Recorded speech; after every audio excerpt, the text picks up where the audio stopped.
Hello guys, तो आपका स्वागत है मेरे YouTube चैनल पे। तो भाई अपने लिए मैं आपके लिए ले आया हूँ part number 5 of chapter number 14 statics chapter है आपका। एमसीक्यू सीरीज चल रही है, ये इसका लास्ट पार्ट होगा देखिए, और आपका जो है कंप्लीट रिवीजन हो जाएगा एमसीक्यूज का। अब आप कहोगे भाई 2 नंबर के कहां गए, 3 नंबर के कहां गए, 5 नंबर के कहां गए, केस स्टडी कहां गई। देखो केस स्टडी करवा चुका, जो टेस्ट पेपर 1 to 7 कराए थे उसके अंदर हर एक के अंदर केस स्टडी बताई थी पर चैप्टर की, हर एक चैप्टर की। और जो 2-2, 3-3, 4-4 नंबर के हैं वो यार मैं सैंपल पेपर सोल्व करवा चुका 2-2, 3-3।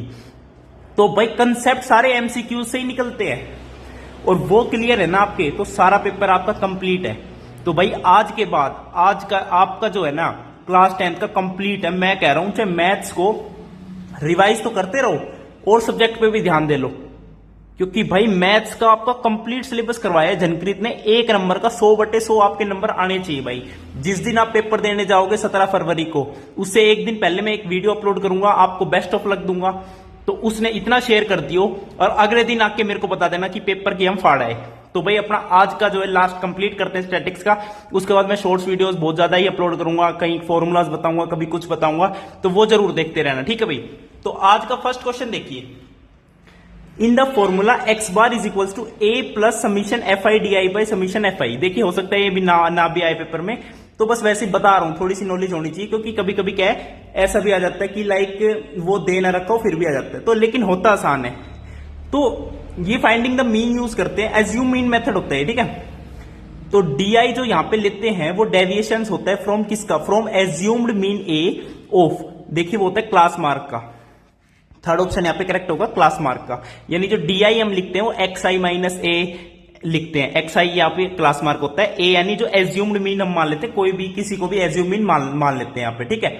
अब सेकंड क्वेश्चन देखो, x i's are mid point of class intervals, यानी एक्स आई क्या क्लास मार्क की तो होता है। क्लास मार्क हम कैसे लिखते हैं, ये क्लास है 20 + 10 डिवाइडेड बाई 2 क्लास मार्क होता है, यानी ये इसका मिड पॉइंट ही होता है ऑब्वियसली। अब देख सकते हो 15 जो है 10 और 20 के बिल्कुल सेंटर में ही तो आता है, मिड पॉइंट ही तो है। तो बेसिकली ये क्लास मार्क है। F i are the corresponding frequencies, very good. तो x and x is the mean, x नहीं सॉरी यहाँ पे एक्स बार आएगा, एक्स बार जो है मीन है, बहुत बढ़िया बात है। तो ये इसका आंसर बताना है। अब देखो इसको मैं खोलता हूं तो देखो, एक तो समीशन एफ आई एक्स आई आएगा, माइनस एक आएगा समीशन एफ आई एक्स बार। अब देखो F I x I divided by summation f I mean होता है, तो इसको मैं क्या लिख सकता हूं, इसको मैं क्या लिख सकता हूं, मीन तो एक्स बार होगा मान लो, और जब डिवाइड बाय नहीं है तो मल्टीप्लाई में करना पड़ेगा। और समीशन एफ आई कितना होता है, वो एन होता है कुछ, एन एक्स बार।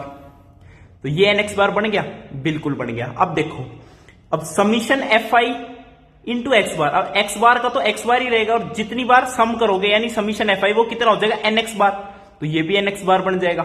एक्स बार यहां पे क्या है, आपका मीन है, तो एन एक्स बार माइनस एन एक्स बार कितना आ जाएगा, 0।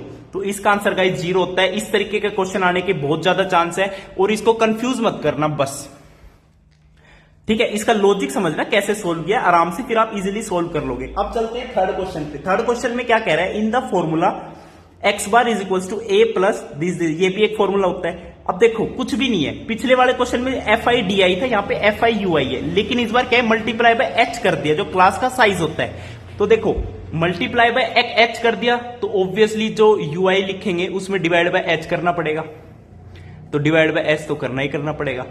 और अब डी आई को मैंने क्या लिखा था, एक्स आई माइनस ए, तो सिमिलरली यू आई को क्या लिखेंगे, एक्स आई माइनस ए, और बस यहां मल्टीप्लाई में एच है तो उसे डिवाइड बाय एच कर देंगे। तो x I minus A by H क्या होता है, आपका यू आई होता है। यानी ये मीन निकालने के तरीके हैं। जब आपकी जो वैल्यूज होती है फ्रीक्वेंसी की, जो बहुत बड़ी बड़ी आ जाती है, क्लास मार्क बहुत बड़े बड़े आ जाते हैं, तो उसमें ये सब आसान होते हैं मीन निकालने के तरीके। स्टेप डेविएशन मेथड हो गया, एज्यूम मीन मेथड हो गया, ये सब वो सब, बाकी तरीका सब सेम है, कोई दिक्कत वाली बात नहीं। अब फोर्थ क्वेश्चन देख लो, ये लास्ट क्वेश्चन होगा शायद इसका।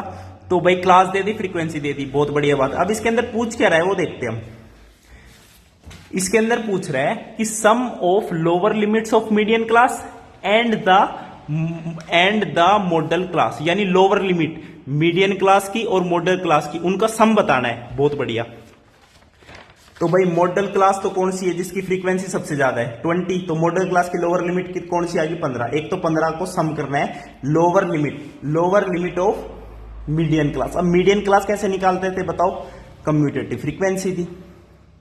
कम्यूटेटिव फ्रीक्वेंसी कुछ नहीं करना, पहले को एज इट इज लिखो। अब 10 में 15 जोड़ दो 25, 25 में 12 जोड़ दो कितने 37, 37 में 20 जोड़ दो 57, 57 में 9 जोड़ दो 63। कम्यूटेटिव फ्रीक्वेंसी बन गई। अब देखो 63 क्या है, लास्ट है, टोटल सम है, तो इसका n बाय 2 करते हैं। तो 63 बाय 2 करोगे कितना आएगा, 2 3 जा 6, 2 1 जा 2.5, 31.5 है।